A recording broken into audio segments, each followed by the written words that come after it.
Good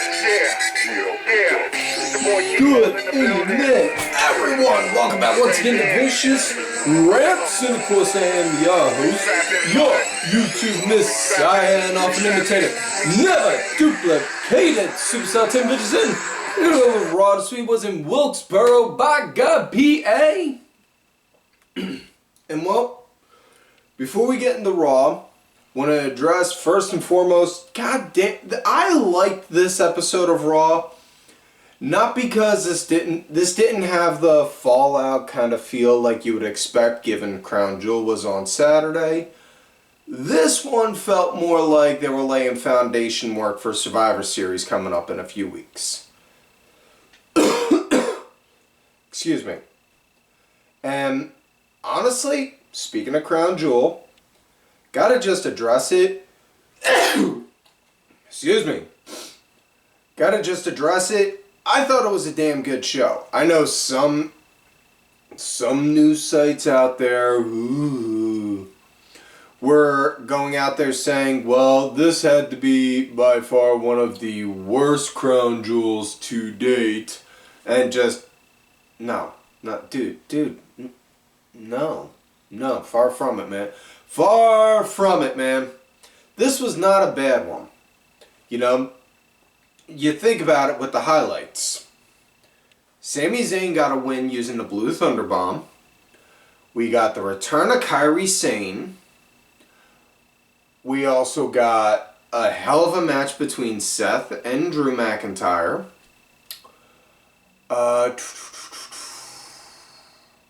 We got to see a fatal five-way with the women. And, Roman put on one hell of a show, and LA Knight still wound up looking like $1 million. Yeah! So, hey, if you want to chalk that up to being a bad show, by all means, go ahead. But, you know, let the people that go to look for enjoyment out of a wrestling show different ways than you enjoy it. Either way, now that we're done that, let's get into this week's show. Like I said, like I said last week, no recaps for the no SmackDown Rewind, and quick recap of Crown Jewel. So Raw, Wilkes-Barre, it starts out with Seth Elizabeth Rollins, because his middle name is not freaking, damn it. He comes out, addresses the crowd on how, you know, he put on a hell of a show. And after his match, Damian Priest came out. He was on the verge. He was on the very cusp. The cusp, I dare say, of cashing in his Money in the Bank when Sami Zayn stopped him and thwarted the evildoer from cashing in. He then called Sami out to thank him and then said, Sami, I'm going to guess you're not out here with that briefcase because at some point you had to talk to Adam Pearce and get it back and hand it back to him. And Sami, without missing a beat, that's surprisingly accurate, yeah. But you know, I did it, like I said, I am not for the Judgment Day. I'm trying my best. I will fight until there's no more air in my lungs, until I am out of breath, to keep them from out of power, because you look at what they got almost every title for this show except that one around your waist. And if they get that, all we'd have is the Bloodline 2.0. And I fought long and hard on them, and I will be damned if I let something like that happen to Monday Night Raw. So, after Seth again thanking and all that jazz, and I'm paraphrasing all this, mind you, he then said, well, I knew what happened with Adam Pearce because after you did that, I went and spoke to Pearce, and as a thank you for preventing that cash in on me, which I probably or maybe not have been able to handle, want to award you with a championship title match. You just named the time and place, my friend. And then Sami. Well, how about right here tonight? So yes, we will get to that match. It'll happen. So now we come to first match of the night. The New Day going against Finn Balor and Damian Priest. Which, yes, Priest did get his Money in the Bank briefcase back on. Now, right at the start, New Day, they were leading at the start into the commercial break. Post break, Kofi, he was the punching bag for a few excuse me, for a quick minute, and then Woods got tagged in. Wasn't like a hot tag though. It was just like Kofi, he got knocked around a little and then went over, whack, and did a tag. And yes, I did do the whack sound effect for a tag. So, moving forward. Woods, he came in, started working decent. I gotta tell you, it was, the crowd kind of felt a little to me, but the match itself seemed pretty decent. It felt decent. It wasn't like a, oh wow kind of factor, but match felt pretty decent. Match came to an end when Priest did the South Side of Heaven and then Finn did the coup de grace onto Woods. Kofi got taken out by getting impaled impaled on the announcer table outside for the 1, 2, 3. That was it. Next matchup, we got Shinsuke Nakamura going against AkiraTozawa, and good God Almighty, this was damn good. Tozawa wound up was getting to shine like you would not believe, brother. He was going all cylinders, firing on all cylinders, doing good, right up until out of nowhere, Nakamura, boom, popped him with a boot and then hit him with the Kinshasa, 1, 2, 3. It's okay though, it's okay. Listen, and I say this all the time,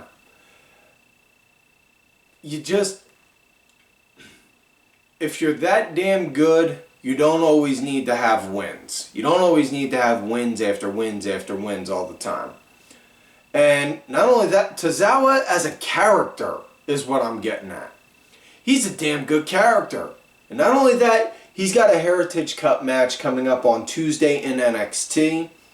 So, you know, this builds up the underdog aspect for him. But after the match, Otis then got in the ring, started doing his Otis thing, ripped his shirt off. I'm saving you all trust me, you don't want me to rip this off. Then, looked like he was stepping to him. Nakamura was just like, yeah, fuck this shit, I'm out. Just slid out and then walked away like, It was later announced during the show that Nakamura is going to go against Otis next week, so we'll see that. And now we come to Fatal 4-Way to determine the #1 contender for the Intercontinental Championship, who will face, and this winner will face Gunther at Survivor Series, which I gotta say, when they announced that kind of surprised me, because my first thought when they said that, my first thought was, oh, we're not doing bragging right matches this year. Okay, we're not having brand supremacy type deals. Okay, cool. The Miz going against Bronson Reed, going against Ivar, going against Ricochet, and I felt sorry for Miz and Ricochet in this, man, because it just felt like them two were they were the two small guys in a match with two big meaty men looking to slap meat. And wow. Yeah, you know, this really good, solid kind of mayhem. Everyone got a chance to, everyone was on point in this match. A lot of nice moments. Probably, hands down, my favorite part was when they were outside of the ring. Ivar and Reed, they were far apart from each other, doing a stare down, and then it looked like they were about to go and collide to each other. But instead, no. They ran past each other to go take care of the other guys on the opposite end behind them. And then they went and looked at each other and then collided. Like, okay, ow, fuck, oh man. Yeah, man, I hope Ricochet and Miz are getting ice baths while I'm doing this right now, because good God almighty, ow, damn. Anyways, match came to an end when Ricochet and Miz, they were laying on the mat, right? Ivar and Reed, they both go up to the top. Ivar does his moonsault, Reed does the tsunami. Ivar hits Ricochet, but Miz rolls out the way and Reed misses. So, Miz capitalizes, climbs on top of Reed and pins him while Ivar's pinning Ricochet. So the ref is counting both guys. 1, 2. Ricochet kicks out, but ref still goes 3. Ding, ding, ding. So your winner and new #1 contender, The Miz. So Miz is going to face Gunther at Survivor Series, which is all well and good. However, after the match, it was like, wait, what? For a minute. Until the ref officially told the ring announcer, which then Samantha Irvin then did say. And then Ivar proceeded to beat the holy hell out of Miz. So yeah. Next up, we got the Creed brothers going against Johnny Gargano and Tommaso Ciampa, DIY. And they also showed earlier in the day the Creed brothers and Ivy Nile officially signing contracts saying that they are part of the RAW brand. As they were doing that, DIY came in and said, Creed brothers, we heard a lot about you guys, really glad to see you, a lot of nice new fresh blood in the tag team division, There was only someone that could make a match between the Creeds and DIY official. Oh, Adam Pearce. What a pleasure. What a surprise to see you here. So yeah. And the DIY, they were leading at the end of the start. The Creeds wound up pretty much smashing them right into the commercial break. And then post-break, both teams that were on point, hitting on all cylinders, really damn good match. Match came to an end, though, when the ref wasn't looking. Ludwig Kaiser showed up out of nowhere. Boom! Popped Johnny Gargano in the head, which then gave Julius a chance to prop him up in the electric chair position. And then Brutus came off the top, did a Brutus ball onto Gargano. Ciampa got taken out earlier prior to that. And then 1, 2, 3, that was it. So now we come to Women's Battle Royal to determine who will then face Rhea Ripley, who did retain her championship at Crown Jewel. The winner will face Rhea at Survivor Series. Which, again, we're not doing brand supremacy, which, honestly, I'm not going to lie, I'm a little disappointed in this one because I really would have loved to have seen Bianca versus Io Sky. However, if we were doing champions versus champions, then we'd have to see Gunther go against the walking douche nozzle, Logan Paul, and listen, I would pay top dollar to see Gunther chop his soul right out of his body. I would pay top dollar to see Gunther beat the holy hell out of him. But I know for a fact that guy would not be willing to want to take that kind of an ass beating. So unfortunately we wouldn't get to see champion versus champion on that one. So either way, Women's Battle Royal. As Becky Lynch was walking down to the ring, then Xia Li came out of nowhere, did a sneak attack on her, hit her with a sidekick like she did to Candice LeRae last week, and then Adam Pearce came out seeing it, screamed up a storm, saying, alright, you know what, you want to keep doing this kind of crap? You're going to do this kind of crap, you're going to cause interference and prevent others from getting to participate. You're out of here. And then kicked Xia out of the Battle Royal. So now we got, so Xia and Becky are out. That's a perfect little pin right there for a feud going on into next week. But as far as this Battle Royal went, it was decent, you know. It was not like your normal sugar-coated women's Battle Royal where, oh, the second they get outside, they're eliminated. No. Top rope only, and the girls actually had a chance to shine and perform. Maxine Dupree had a good time to show what she could do, just as all the other girls. And I say Maxine because honestly, out of all the women that were in there, Maxine is the one with the least amount of TV time for matches. Now Ivy was also in the match. This was her debut match actually, and she did really damn good. Now, the final four, speaking of, was Shayna Baszler, Raquel Rodriguez, Ivy Nile, and Zoe Stark. Nia Jax got taken out. Once Nia got eliminated, she was all sorts of mad and pissed off and then yanked Ivy out, so she got eliminated right after. And God bless the way the commentary team called it right then and there.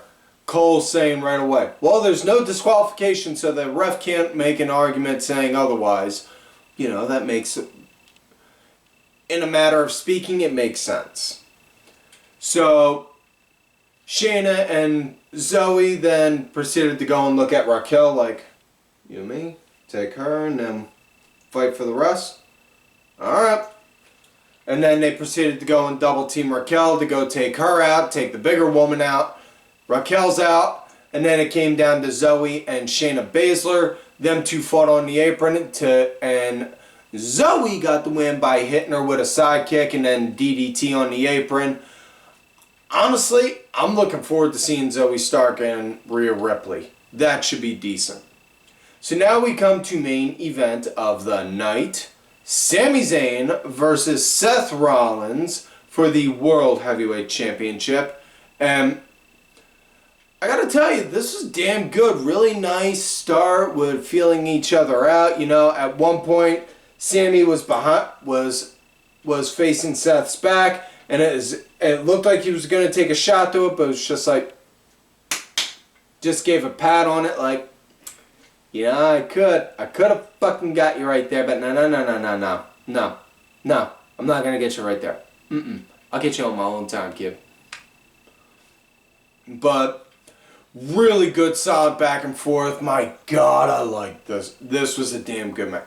This, I would probably say, was one of my favorite matches of the night, outside of the Creed and DIY match. But this was a damn good match. I thoroughly enjoyed it. It was really good. Match came to an end when, at one point, Sami, he had in like a Boston Crab on Seth, and then Seth wound up countering it into a pin combination for the 1, 2, 3. That was it. After that, the Judgment Day came down. They started beating the crap out of Seth and Sami. Then Jey Uso came out to help try and even the odds. And then it was 4-on-3. And then Cody came out. And then it was all sorts of bedlam and mayhem. Adam Pearce came out with officials to separate everyone. And then Adam Pearce made it official. I am tired of these games. I am tired of these games with all of you. So you know what? There is only one way to settle this. War games. Okay, it's not as good as William Regal's, mind you. But on a 1 to 10, I'd give Adam Pearce's War Games a good 5.5. So yeah. So either way, that is it for this week's show, folks. So please, don't forget to like the video, subscribe to the channel, go back, watch some of the episodes when you can. Look for me on the Twitter at Tim Vicious. Also, folks, on that Threads, John, Tim Vicious there. If you're on Blue Sky, also Tim Vicious. You know? Thank you to my executive producer, Ollie Ray Ben, who did provide the music for this week's show. Make sure y'all check out it on iTunes, Spotify, YouTube, SoundCloud, all that good shiznit. Details are down below. Also, folks, thank you to contributor of the show, LFC Lingerie Fighting Championship. They're a little bit of wrestling. A little bit of men and a whole lot of attractive women wearing a little bit of nothing. Also, LFC is on Tubi, so it costs $0 to support them. But if you do want to throw some dollars in support, go to whatamaneuver.net for some Vicious Rants apparel. We got t-shirts, hoodies, tanks, unisex shirts, women's shirts, baby shirts, toddler onesies, toddler shirts and baby onesies. With the holidays coming up, perfect gifts for somebody you love, somebody you hate, or if you just want to go and buy a shirt to give to Goodwill to set, that way you can hold on to your own stuff. And folks, don't forget to check out these cool ass cats right on the Twitter, Kenny Gilla DSB_IV, Diabolica RA, Sergeant Curry Pants and Dubs in your face, and folks, like I always tell you, you love me great, you hate me. Fuck this.